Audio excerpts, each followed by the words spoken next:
একসময় পেটের তাগিদে মানুষের বাড়িতে মাত্র ২৫০০ রুপি বেতনে গৃহকর্মীর কাজ করতেন। ভাগ্যের পরিহাসে পড়াশোনাও ছেড়ে দিতে হয়েছিল মাঝপথে। সেই জীবন সংগ্রামী নারী এখন পশ্চিমবঙ্গের দাপুটে মন্ত্রী। স্ট্রবেরি সুপার ডটেড ও ক্লাসিক ভ্যারিয়েন্টে সেন্সেশন জাগুক শিহরণ। সোমবার কলকাতার লোকভবনে আউশ গ্রামের এই বিজেপি বিধায়ক প্রতিমন্ত্রী হিসেবে শপথ গ্রহণ করার পর থেকে পুরো ভারতে এখন তাকে নিয়ে আলোচনার ঝড় উঠেছে। যে হাত এতদিন মানুষের বাসার থালাবাসন মাজত, সেই হাতেই এখন ন্যস্ত হয়েছে পুরো পশ্চিমবঙ্গের এক বিশাল গুরুদায়িত্ব। কলিতা মাঝির এই রাজনৈতিক উত্থান যেন যে কোনো সিনেমার চিত্রনাট্যকেও হার মানায়।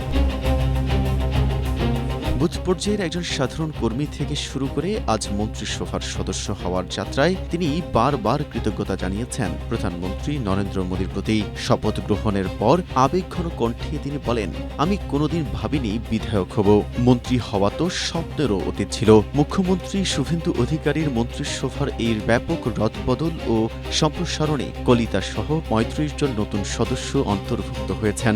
দারিদ্র্যের সাথে যুদ্ধ করা কলিতা এখন থেকে কাজ করবেন রাজ্যের প্রান্তিক মানুষের জন্য। ব্যক্তিগত জীবনেও কলিতার সংগ্রাম ছিল অপরিসীম। তার স্বামী একজন সাধারণ পাইপ মিস্ত্রি এবং তাদের এক সন্তান বর্তমানে স্কুলে পড়াশোনা করছে।